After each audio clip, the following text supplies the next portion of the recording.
అనుభవాలు పుట్టిన నేల ఇది. మీరు దయచేసి దీనికి భయపడకండి. అలాగే ఈ 2019కి పోరాటం అనుకుని మీరు ఎవరన్నా వచ్చేసి దయచేసి ఈ క్షణం మీరు వెళ్ళిపోవచ్చు.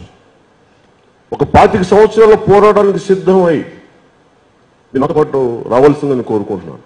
25 సంవత్సరాలు.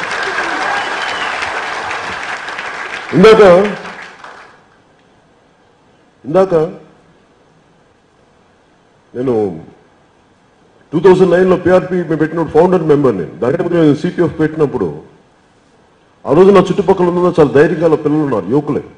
ఆ రోజు యువతే ఈ రోజు నా చుట్టుపక్కల తిరుగుతుంది. వాళ్లే పార్టీని ముందుకు నడిపిస్తా ఉన్నా. 2009లో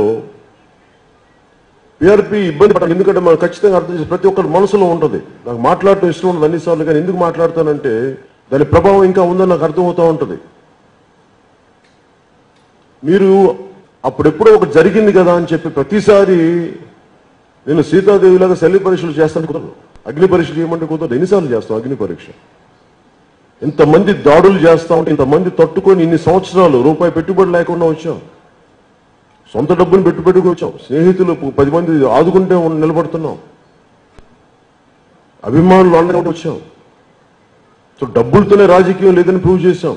ఒత్తిళ్లు తీసుకున్నాం. ఒక 10 సంవత్సరాల తర్వాత నమ్ముతారా? నన్ను శంకించే వ్యక్తులందరికీ, నన్ను సందేహించే వ్యక్తులందరికీ 10 సంవత్సరాలు ఉంటే తెలుస్తుందా? ఇది నా మొదటి ఎలక్షన్స్ అనుకుని, ఇది నా 3వ ఎలక్షన్. 2009 నుంచి 2014, ఇది 2019 నా 3వ ఎలక్షన్. ఆ విషయం మర్చిపోకండి దయచేసి.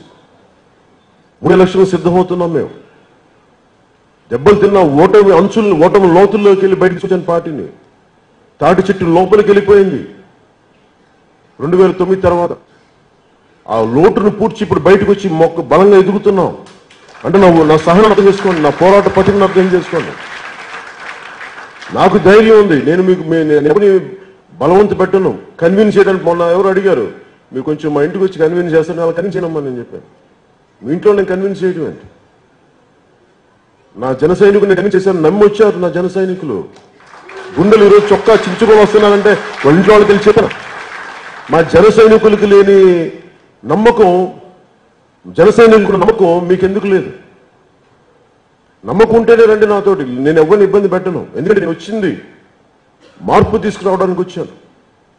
అది ఎలాంటి మార్పు అంటే అందరికీ ఆమోదయోగ్యమైన మార్పు ఉండాలి. కేవలం కొన్ని కుటుంబాలే గుత్తాధిపత్యం చేస్తాం రాష్ట్రం మొత్తం మీద అంటే కుదరదు. అది మేము పడ్డాం, దశాబ్దాలు పడ్డాం, చాలు, అలసిపోయాం.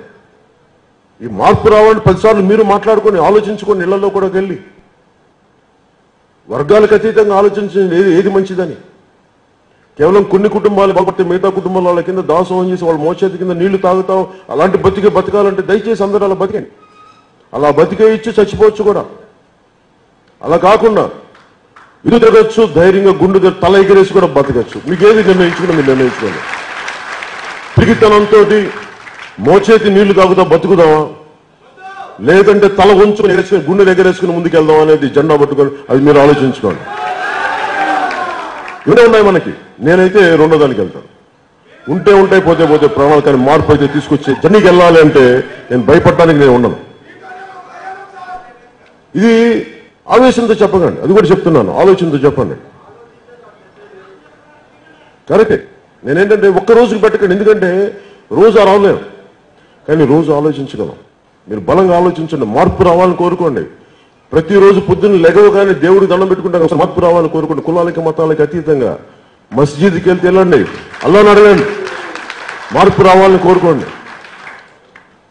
ఒక్కొక్క అమ్మవారి దగ్గరికి వెళ్తే మార్పు రావాలని కోరుకుంటే చాలు. మీరు చేయాల్సింది అదే కోరుకుంటున్నాను. బయటకు వచ్చి ఎవరిని ఎదిరించమని కూడా చెప్పట్లా. మార్పు రావాలని కోరుకోండి, మార్పు వస్తుంది. భయపడుతున్నారు ఆలోచించడానికి, మార్పు రావడానికి. ఇంత ఒకడు వచ్చి నేను బయటకు వచ్చి ఇంత పోరాటం చేస్తుంటే ఇలాంటి వ్యక్తులే ఆ రోజు పిఆర్పీని లాగేసింది. ఇలాంటి వ్యక్తులే నన్ను ఈ రోజున క్వశ్చన్ చేసే వ్యక్తులు లాగేశారు. ఆ రోజున అలాంటి వ్యక్తులు వద్దు మనకి. అలాంటి నెగిటివ్ మాట కూడా నాకు నచ్చదు. నన్ను వెనక్కి వెళ్ళే మాట ఎవరు మాట నచ్చదు. నన్ను ముందుకెళ్ళే మాట చెప్పండి, అంతేగాని కూర్చోబెట్టి అడుగు ముందుకేస్తే అది వద్దేమంటే నాకు అలాంటి పక్కన వదిలేస్తాను, పక్కన పడేద్దాం అలాంటి వాళ్ళని. అలా అని చెప్పి నేను ఎప్పుడు కూడా మీ ప్రాణాలను ఇబ్బంది పెట్టే పరిస్థితులు నేనైతే పెట్టను.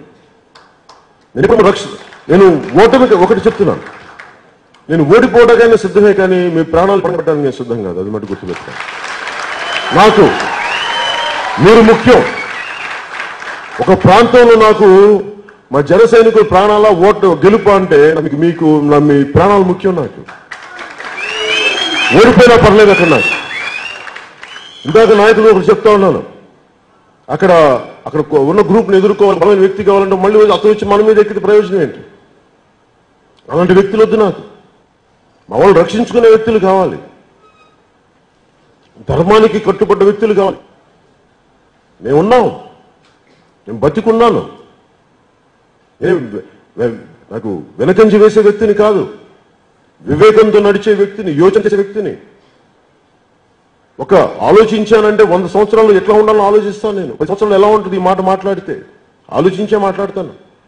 రెచ్చగొట్టేలా మాట్లాడిన ఇప్పుడు బలంగా ఎందుకు మాట్లాడుతా అంటే మా బతుకులు మమ్మల్ని బతకనివ్వకపోతే. నేను ఒకటే అనుకున్నాను, డబ్బులున్నా ప్రయోజనం లేదు. ఒక పారిశ్రామికవేత్తలు కూడా భయపడవడం రాయలసీమకి రావడానికి, ఎందుకంటే ఎవరు వచ్చి కొడతారో తెలియదు మాకని. అలాంటి కుటుంబాల మధ్య భయపడితే ఎట్లా? మీకు మనకి ఉద్యోగాలు ఎక్కడి నుంచి వస్తాయి? ఉపాధి అవకాశాలు ఎక్కడి నుంచి వస్తాయి? నీళ్ళు వస్తే నాయకుల పొలాల నుంచి వెళ్ళాలి తప్ప మిగిలిన అడుగు బడుగు నీళ్ళు మిగతా వాళ్ళకంటే ఎట్లా? ఇవన్నీ మారాలంటే బలంగా మారాలి. ఎంతమంది యువతను బెదిరించగలరు?